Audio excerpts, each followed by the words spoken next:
దేవునికి మధ్య ఉన్నటువంటి సంబంధాన్ని, సంఘానికి దేవునికి మధ్య ఉన్నటువంటి ప్రేమను, సంఘానికి దేవునికి మధ్య ఉన్నటువంటి ఆ ఉన్నతమైన సహవాసాన్ని గురించి దేవుడు మాట్లాడుతూ ఉన్నాం.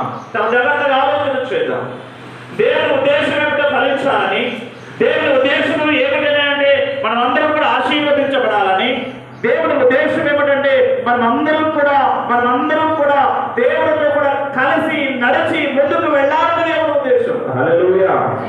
అన్ని చేయి విడిచిపెట్టాలని అనుకోవడం లేదు. నీతో కలిసి ఉండాలని అనుకుంటున్నాడు ఆయన. నీ చేయి పట్టుకు నడవాలని అనుకుంటున్నాడు ఆయన. నీ బాధలలో, నీ కష్టాలలో, నీ ఇరుకులలో, నీ ఇబ్బందులలో నీకు తోడుగా ఉండాలని దేవుడు ఆశపడుతూ ఉన్నాడు. ఎందుకంటే ఆయన మనలను దాటిపోయే దేవుడు కాదు. ఆయన నిలిచి మనల్ని ఆశీర్వదించే దేవుడు, నిలిచి మన బలహీనత నుంచి మనకు విడుదల కలుగ చేసే దేవుడు. ఇదిగో మన పట్ల ఇష్టము కలిగిన దేవుడు ఆయన. పుష్పములు వచ్చి యేసుక్రీస్తు ఎదురు అడుగుతున్నారు, అయ్యా నీకు ఇష్టమైతే మమ్మలను, అయ్యా నీకు ఇష్టమైతే, ప్రభు చెప్పిన నాకు ఇష్టమే ఆ వృద్ధుడు నమ్ము, అది నేను ఇష్టపడుతున్నాను, నీవు బాగుపడాలని దేవుడు కోరుకుంటున్నాను. నన్ను అయ్యా దావీదు కుమారుడు కరుణించడం కేకలు వేస్తున్నప్పుడు మిగిలిన వాళ్ళందరూ గుడ్డోడా మౌనకుంటారు. ఎందుకు కేకేస్తున్నావు? దేవుడు అని పట్టించుకుంటాడా? ఎంతమంది జనం వెళ్తుంటే యేసయ్య అనగా అనేక మంది ప్రజలు వెళ్తుంటే నువ్వు కేకలు వేసి పట్టించుకుంటాడని అతను నిరాకరించే బైబిల్ గ్రంథం. కానీ గట్టిగా కేకలు వేశాడు. కేకలు వేసిన దేవుడు నన్ను దాటిపోవాలనుకున్నాడు, నేను కేకలు వేసిన దేవుడు నన్ను దాటి ముందుకు వెళ్ళాలని అన్నాడు. వెంటనే దేవుడు తన దగ్గరకు వచ్చాడు, తన జీవితం యొక్క స్థితిగతులను మార్చాడు. హల్లెలూయా. చెప్తామా హల్లెలూయా. మన స్థితిని మార్చే దేవుడు దేవుడు. అందుకని దేవుడు అంటున్నాడు, నేను నిజమైన ద్రాక్ష, నేను నిజమైన ద్రాక్ష, నిజమైన ద్రాక్ష నేను నా యందు నిలిచి ఉన్నవాడు మాత్రమే, నా యందు నిలిచి ఉన్నవాడు మాత్రమే ఫలిస్తాడు అనేటువంటి విషయాన్ని ఈ లేఖన భాగం స్పష్టం చేస్తా ఉంది. తన స్నేహితుల కొరకు తన ప్రాణ పెట్టినవాడి కంటే ఎక్కువైన ప్రేమ గలవాడెవడును దేవుని స్తోత్రం. హల్లెలూయా. చెప్తామా హల్లెలూయా. అనగా దేవుడు మనిషితో స్నేహం చేయడానికి ఆశపడుతున్నాం.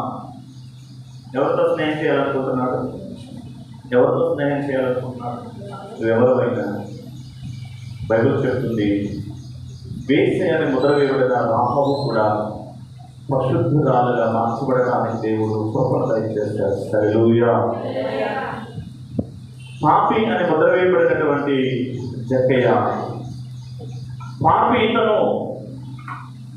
అని ముద్ర వేయబడినటువంటి జక్కయ్య సహితము మార్చబడడానికి, తన ఇంటికి రక్షణ రావడానికి దేవుడు కృపను దయచేశాడు. హల్లెలూయా. పాపములు పట్టబడినటువంటి స్త్రీ, ఈమె వ్యభిచారి, ఇది పాపములు పట్టబడింది, ఈమె బ్రతకడానికి వీలు లేదు, చట్ట ప్రకారము, ఇది సమాజ ప్రకారము, ఇది రాడతో కొట్టి చంపాలి.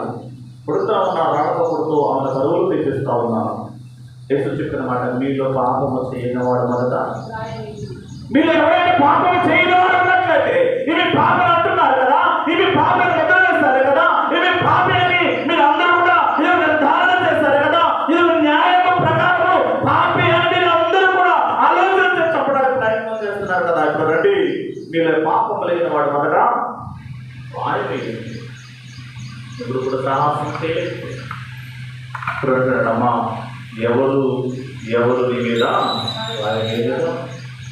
ప్రియమైన దేవుడు ప్రశ్న, నీ దేవుడు నీతో సహవాసం చేయాలని ఆశిస్తూ ఉన్నాడు, నీ దేవుడు నీతో కలిసి ఉండాలని ఆశిస్తూ ఉన్నాడు, నీకు ఒక మంచి స్నేహితుడుగా ఆయన ఉండాలని దేవుడు కోరుకుంటున్నాడు. ఆయన స్నేహం నుంచి దూరం వెళ్ళిపోతుంది. నీతో ఆయన ఉండాలని స్నేహం చేయాలని భావిస్తూ ఉన్నాడు, కానీ ఆయన స్నేహాన్ని విడిచి వెళ్ళడానికి నువ్వు ప్రయత్నం చేయవద్దు.